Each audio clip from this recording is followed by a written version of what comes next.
A Rússia oficialmente iniciou uma guerra contra a Ucrânia. Mas se você chegou a esse vídeo, eu acredito que você já sabe disso. O que eu vou fazer, portanto, é te explicar os motivos por trás dessa decisão, que pode ter dado início a um dos eventos mais importantes do século XXI, e te explicar as implicações disso tudo para a Rússia, para a Europa e para o resto do mundo. Vem comigo!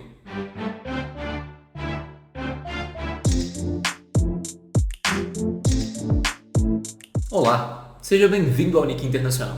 Meu nome é Bernardo Nicolau, eu trabalho com Direito e Política Internacional há mais de 7 anos e serei o seu anfitrião. Pessoal, sei que o Nick Internacional teve um pequeno hiato, mas eu tenho um bom motivo. O primeiro deles eu estava participando de uma competição internacional, felizmente saí dela premiado.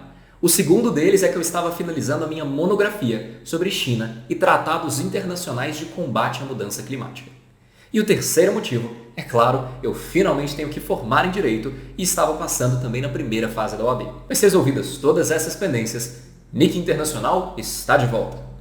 E aparentemente, no melhor momento possível para eu explicar o que diabos está acontecendo no mundo. Minha intenção no vídeo de hoje não é ficar te dando notícias sobre o conflito. Você provavelmente já sabe que a Rússia tinha posicionado tropas na fronteira da Ucrânia. Você provavelmente também já sabe que a Rússia, na segunda-feira dessa semana, dia 21, tinha declarado reconhecer a independência das regiões de Donetsk e Luhansk, na Ucrânia. E por fim, provavelmente também já sabe que a Rússia ordenou um ataque à região de Donbas, na Ucrânia, que acabou virando um ataque a várias outras regiões da Ucrânia também, ontem, no dia 23 de fevereiro de 2022. O que eu realmente pretendo fazer no vídeo de hoje é te falar o que está por trás dessa decisão da Rússia e quais as implicações disso para os envolvidos e para o restante do mundo. Sem mais delongas, vamos conversar sobre os motivos da Rússia. O primeiro motivo, que foi amplamente divulgado por aí, é impedir o avanço da OTAN, a Organização do Tratado do Atlântico Norte, para leste, ou seja, para mais perto da Rússia. Mas não é tão simples quanto o Jornal Nacional te falou. Para entendermos por que a Rússia não quer que a OTAN se expanda para leste,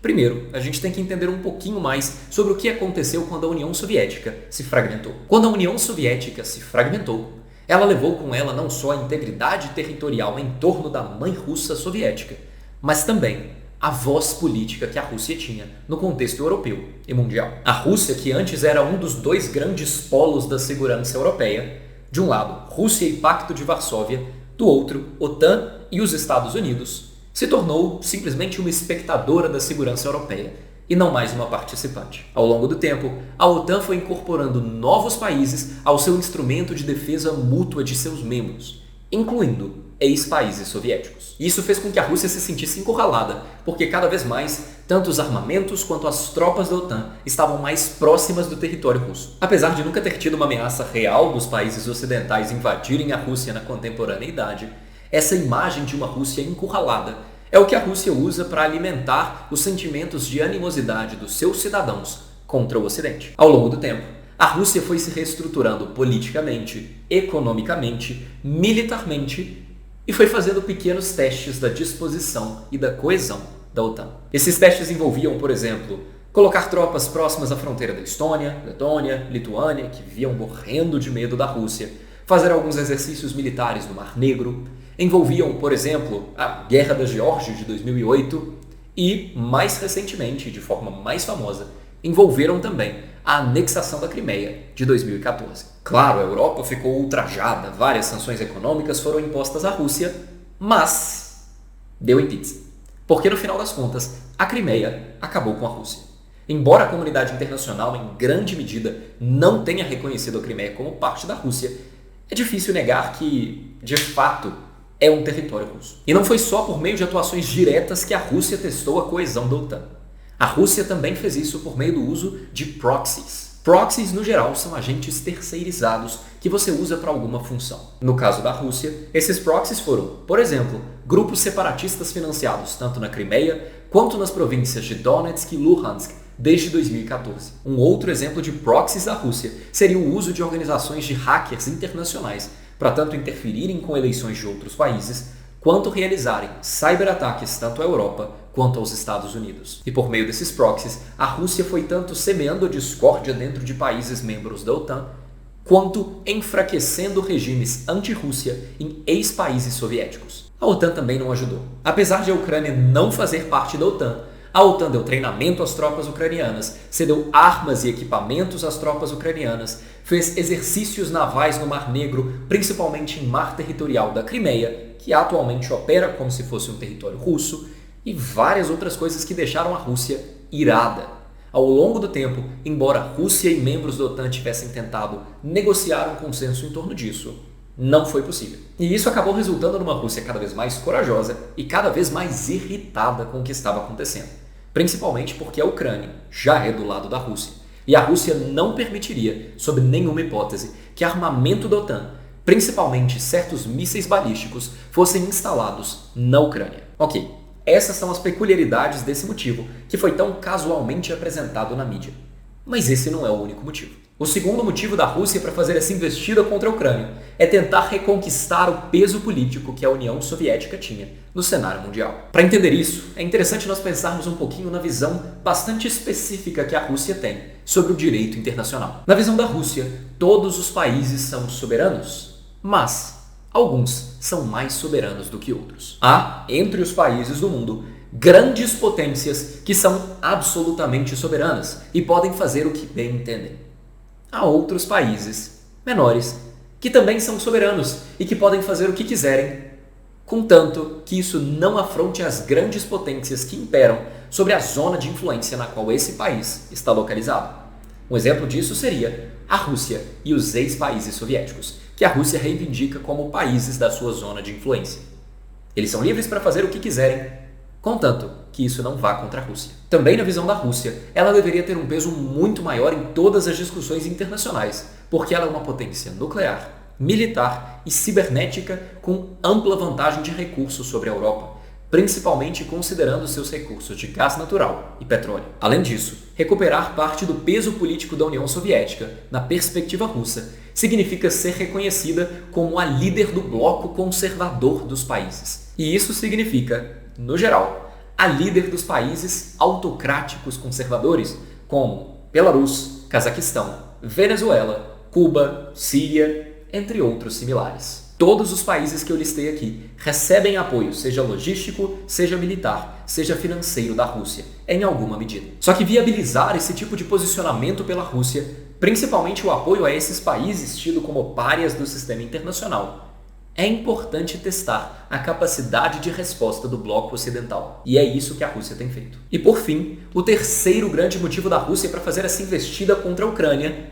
é tentar ter o mesmo efeito de aumento explosivo de apoio popular que a Rússia teve quando anexou a Crimeia. E conseguir esse aumento de apoio popular para Putin agora é especialmente importante, porque a Rússia ainda está passando pelos efeitos da crise do Covid e o governo ainda sofre com um backlash muito forte pelo envenenamento e prisão do principal opositor de Putin, Alexei Navalny. Ok, esses são os grandes motivos da Rússia para começar a guerra.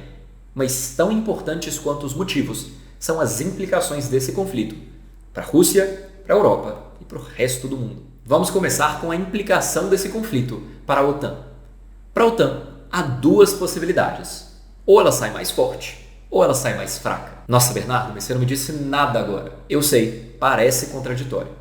Mas quando nós estamos lidando com o futuro, nós temos que estar preparados para tudo. Então deixa eu te explicar o que sustenta cada uma dessas possibilidades. Primeiro, a possibilidade de a OTAN sair mais fraca do conflito entre Rússia e Ucrânia. A OTAN pode sair mais fraca desse conflito por estar de mãos atadas até o presente momento. Os Estados Unidos de Biden, principal força militar da OTAN, dificilmente receberiam a autorização do Congresso dos Estados Unidos para engajarem em qualquer tipo de conflito direto com a Rússia. E mais do que isso, dificilmente eles teriam interesse em comprar uma briga dessa magnitude por causa da Ucrânia. Além disso, os outros principais países militarizados da OTAN, França e Reino Unido, dificilmente adotariam uma posição mais firme frente à Rússia sem apoio dos Estados Unidos. E os outros países da OTAN ou são fracos militarmente, ou dependem em ampla escala dos recursos naturais da Rússia, principalmente gás natural e petróleo. Esse é o caso, por exemplo, da Alemanha. Não bastasse isso, a Ucrânia também não é membro da OTAN, então não há uma obrigação legal, sob o artigo 5º do Tratado do Atlântico Norte, que constitui a OTAN, de esses países irem em defesa da Ucrânia.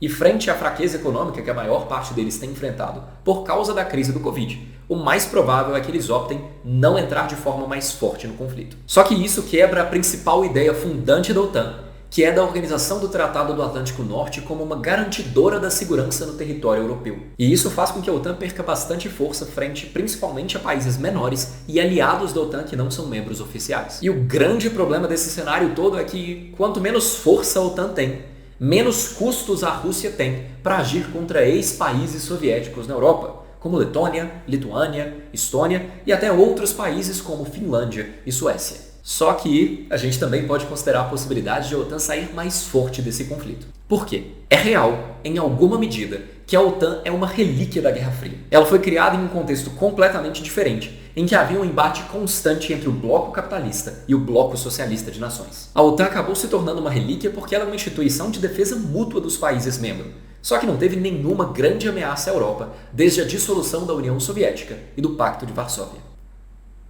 Até agora. Você pode até parar e pensar, e a anexação da Crimeia? Isso não foi uma ameaça? Só que a Crimeia, apesar de ter sido anexada, foi anexada depois de um plebiscito e foi anexada sem guerra. Talvez a existência de uma ameaça real por parte da Rússia seja um empurrãozinho que a OTAN precisa para voltar a ser ativa e relevante. E isso não necessariamente depende de a OTAN vencer a Rússia no âmbito desse conflito com a Ucrânia, mas sim de a OTAN saber jogar bem com as suas cartas nesse momento de articulação em torno do conflito na Ucrânia. Qual desses dois resultados vai sair para a OTAN? Cenas dos próximos capítulos. Vamos ficar de olho. Agora, vamos falar das implicações para a Rússia. Primeira coisa que vocês têm que entender sobre o conflito entre Rússia e Ucrânia é que vencer o conflito para a Rússia não é sobre detonar o exército da Ucrânia, e sim sobre colocar no poder um governo pró-Rússia na Ucrânia. E isso, claro, pode acontecer de várias formas. Uma delas é detonar o exército ucraniano e colocar à força alguém em Kiev. Só que esse conflito também pode servir apenas como uma forma de enfraquecer politicamente a Ucrânia, para depois ela ficar mais fácil de manipular por fora. Pode ser também uma tentativa de mostrar para a Ucrânia que os países da OTAN não são confiáveis e assim colocar a Ucrânia contra o bloco ocidental, o que basicamente é colocar a Ucrânia a favor da Rússia. E vencer esse conflito provavelmente deixaria a Rússia mais perto de um ou mais daqueles objetivos que a gente comentou no início do vídeo. A Rússia pode conseguir esse governo aliado na Ucrânia e assim conseguir enfraquecer a OTAN. A Rússia pode conseguir aumentar o apoio popular de Putin até o teto, fazer ele ser reeleito com facilidade em 2024 e sufocar a oposição que tem coordenado protestos no país. A Rússia pode conseguir ainda mais coragem para interferir em eleições estrangeiras, para realizar ataques cibernéticos, para usar o seu veto no Conselho de Segurança para favorecer países autocráticos por aí. Mas mesmo vencendo esse conflito, não necessariamente Putin consegue qualquer um desses objetivos. Primeiro porque, como nós já comentamos aqui, vencer a guerra não necessariamente significa enfraquecer a OTAN. Inclusive, isso pode fazer a OTAN ficar ainda mais forte e insistir ainda mais em uma expansão para leste. Pior ainda, essa iniciativa da Rússia pode empurrar os países que ainda não ingressaram na OTAN para colocarem as suas aplicações na mesa. O segundo tiro pela culatra que pode sair disso aí é não ter esse aumento de apoio popular. E, pelo contrário, ter uma redução do apoio popular ao governo russo. A população russa não necessariamente apoia o conflito contra a Ucrânia. Segundo pesquisas feitas no final de 2021 pelo Levada Center, um importante centro de pesquisas de Moscou, a maior parte da população russa entrevistada se sentia exausta com os constantes conflitos com o Oeste e as constantes ameaças à Ucrânia. A maioria absoluta dos russos entrevistados se dizia se preocupar profundamente com os efeitos econômicos que uma guerra contra a Ucrânia poderia ter para a Rússia. E essa preocupação com a economia russa pós-guerra é partilhada tanto pelos cidadãos mais pobres quanto pelas elites russas, por motivos diferentes. Os cidadãos mais pobres se preocupam com os efeitos que sanções econômicas de outros países podem ter na inflação, na sua renda e no seu consumo diário. As elites russas se preocupam com os efeitos que essas sanções econômicas podem ter sobre seus ativos e patrimônio no exterior e sobre as transações realizadas pelas suas empresas. E essas preocupações nos indicam que a guerra, na realidade, pode acabar erodindo as bases de apoio sobre as quais o governo de Putin se sustenta. Você pode estar se perguntando, e a China nisso tudo? Olha, quando a Rússia tomou a Crimeia, foi a China que ajudou a Rússia a suportar o efeito das sanções econômicas. Mas é importante lembrar que a Crimeia foi anexada sem guerra. Ao que parece até o momento, a China quer permanecer o mais neutra possível com relação à Ucrânia. Ainda que a China tenha usado todas as oportunidades possíveis para alimentar o anti-ocidentalismo e falar que a Rússia está certa de não querer que a OTAN se expanda para leste, A China, em todas as ocasiões possíveis, também evitou falar diretamente sobre o direito ou não de a Rússia invadir a Ucrânia. E isso porque essa é uma situação bastante delicada para a China. Ela não quer que suas declarações, seja pró-soberania, seja pró-relativizar a soberania da Ucrânia, sejam usadas contra ela própria depois, principalmente no que diz respeito aos seus territórios como Taiwan, Hong Kong, Tibete, Xinjiang, entre outros. E as implicações disso tudo para o mundo? A depender de como a OTAN e o mundo ocidental reagirem a essa agressão por parte da Rússia, nós podemos ver um futuro sombrio. É por isso que esse momento é um grande divisor de águas. Ele vai determinar como potências nucleares com poder de veto no Conselho de Segurança são tratadas quando elas claramente cometem crime de agressão contra outro país com o objetivo de anexação. Isso pode abrir a porta para muito mais guerras desse tipo. Taiwan, Estônia, Letônia, Lituânia, países do leste europeu, vários outros países. Ah, Bernardo, mas essa é a mesma coisa que os Estados Unidos já fazem. Não, não é. Os Estados Unidos também já violaram o direito internacional várias vezes para promover invasões e intervenções indevidas em países por aí, mas nunca foi com o objetivo de anexação. As atitudes dos Estados Unidos não deixam de ser ilegais por isso, nem deixam de ser ruins por isso, mas não é a mesma coisa. E uma pergunta final para esse vídeo, que já está até longo de tanta coisa que a gente tem para discutir.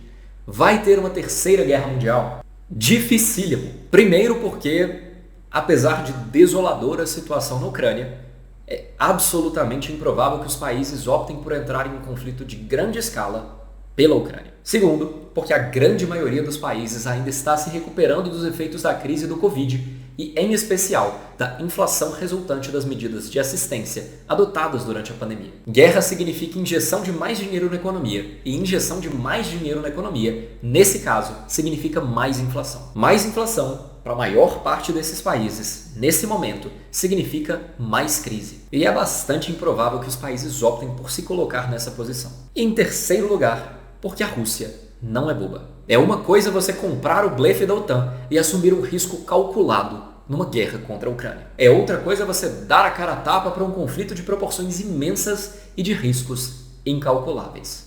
Esse não é o perfil de Putin. É possível? É claro que é possível. Uma frase atribuída a Einstein costumava dizer: há duas coisas infinitas, o universo e a estupidez humana. E eu não tenho certeza sobre o universo, mas pelo menos pelo cálculo de interesses que a gente pode fazer aqui, é improvável. Falamos de muita coisa, hein, pessoal? Esse foi o vídeo de retorno do Nick Internacional. Espero que você tenha gostado. Se esse vídeo te ajudou a entender um pouco melhor o conflito entre Rússia e Ucrânia, manda no grupo da família, manda para seus amigos, manda para pessoas que precisam entender melhor o desastre que está acontecendo agora no leste europeu. Muito obrigado pela atenção. Vejo vocês no próximo vídeo.